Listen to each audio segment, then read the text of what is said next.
everyone, I'm Sarah of Rich Textures Crochet and welcome. Today we're going to learn how to crochet the Orchid Blanket.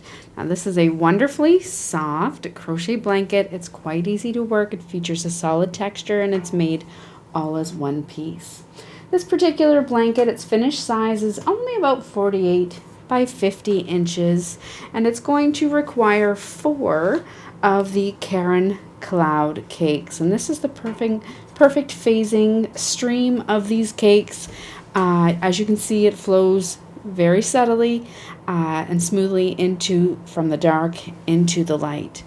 I've started my blanket on the darker side of the phase, and then I'll slowly move out. I'll give you a couple notes and hints about changing colors as we go. Again, you're going to need 4 of these cakes. In each of these balls, there's about 720 yards. Along with the 4 cakes, you may wish to have on hand 1 extra so that you can use a little bit of the dark color to work your final edging. Now, the other option is that you simply take your first cake and before working this first row, you're going to cut off about 40 or 50 yards of yarn from the cake before you begin that you can use later on, or you can just have that extra 5th cake on hand. So along with the yarn, you're going to need a 5mm or an H8 crochet hook, as well as a copy of the free written instructions, which are on my website at richtexturescrochet.com. I'll link that directly in the description of the video for you. Also down in the description, you'll find direct links to my 2 crochet books that are available on Amazon. One is a collection of my favorite stitches, as well as my Barn Quilt Blankets book, which is a collection of 5 beautiful blanket crochet patterns.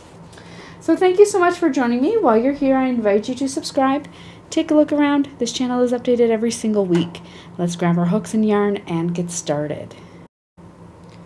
Now, for our pattern today, we are going to just work a swatch. I'm not going to work the whole blanket on the video here, but I'll work the main body as well as the edging for you and tell you the whole crochet pattern here as I go. So the blanket is worked in rows along those short edges. You're going to start by making a slip knot.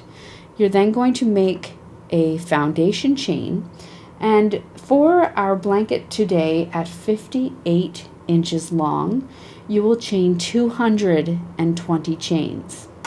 If you wish to change the size of your blanket, as I'm going to do here today, you will need an even multiple of stitches for that foundation chain. So today for the video, I'm only going to chain 24.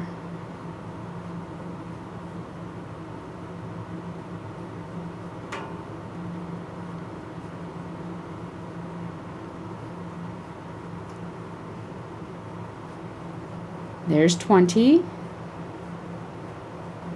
and 24. So you will have gone ahead and chained 220 chains for the full-size blanket. Once you have chained the foundation chain, you're going to begin row 1 by working a cluster stitch into the 4th chain from your hook. So count in 1, 2, 3, 4, and they are a little hard to see in this fuzzy yarn as you get started, but it gets easier as you go. And you're going to work a cluster stitch into this first chain. To work your cluster stitch, you're going to insert your hook, yarn over, draw up a loop, yarn over, insert your hook into the same stitch, yarn over, and draw up a loop. You'll have 4 stitches on your hook, yarn over, and pull through all 4 loops. You're then going to chain 1, skip the next chain, and work 1 cluster into the next stitch. So insert your hook, yarn over, draw up a loop, yarn over, insert your hook into that same stitch, yarn over, draw up a loop. 4 loops on your hook, yarn over, and pull through all 4. You're going to repeat this all the way across. Chain 1, skip 1, and then cluster into your next stitch. repeat all the way across. When you come all the way across, you're going to finish off by working a chain one, skip one, and then working that final cluster into your final stitch. You can then chain two and turn your work. Now for row 2 of our blanket, we're going to skip the first cluster and then work a cluster into the next chain one space.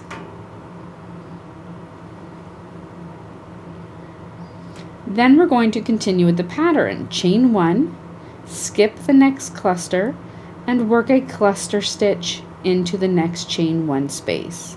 Chain one, skip one, cluster into the next chain one space. You're going to repeat this all the way across, and when you come across, you're going to finish off by working your final cluster into the turning chain space. I'm just going to continue working all the way across. I only have a few stitches left on my small swatch.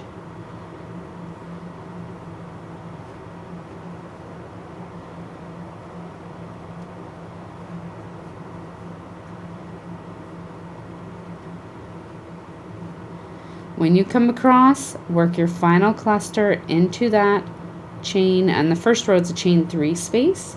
Every row after this will be a chain 2.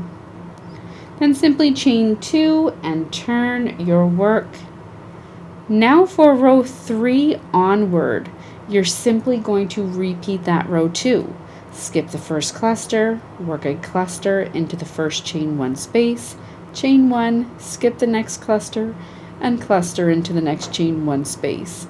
Repeat that all the way across, working your final cluster stitch into that turning chain space, chain 2, turn, and repeat.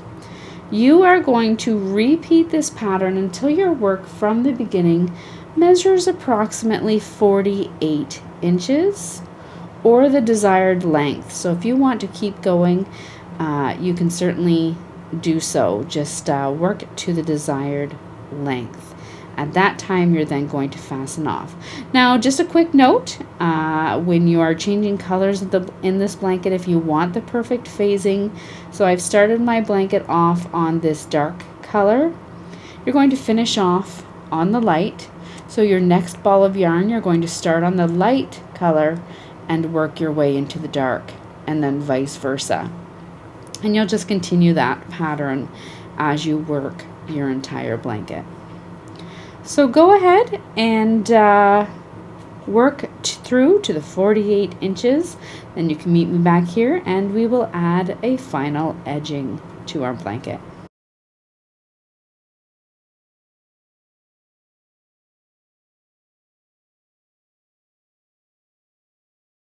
Now once you have worked your entire blanket, you're going to work an edging.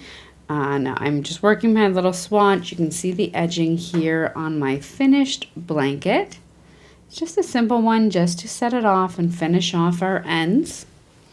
I actually designed this blanket for one of my children and they did not want a fringe or anything. You could add a fringe to the end of this blanket. It's up to you. My child only wanted something very simple, so this is our simple edging on the blanket. What you're going to do is you're going to continue working with the final color that you ended off on and that you started off on. In this case, it's the darker end, so you're going to join it into the end corner. This edging is worked along the two short sides of your blanket. The edging is worked in rows. For row 1, you're going to half double crochet into that first chain space. And you're then going to half double crochet into each stitch, so into the top of each cluster stitch and into each chain 1 space all the way across.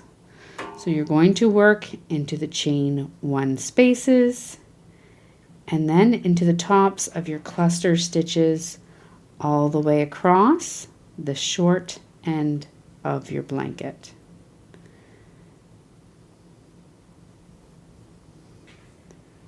I'm going to continue working all the way across here.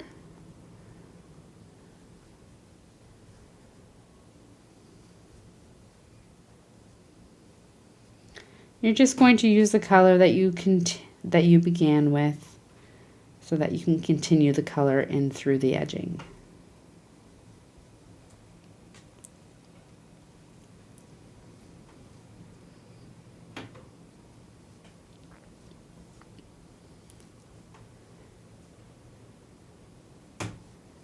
When you come all the way across, you're going to work your final stitch into the final stitch or chain space on your blanket, chain 1, turn your work, and then for rows 2 and 3, for the next 2 rows, you're simply going to continue working half double crochet.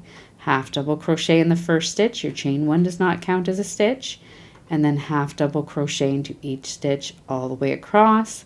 When you come to the end of row 2, chain 1, turn your work, repeat, fasten off, weave in your ends, and repeat those 3 rows for the opposite side of your blanket. And that's all there is to working this beautiful orchid blanket. So thank you so much for joining me, and head over to richtexturescrochet.com. You'll see some more photos of the blanket over there. But thank you so much for joining me, and I look forward to seeing you again next time. Until then, happy crocheting. Bye.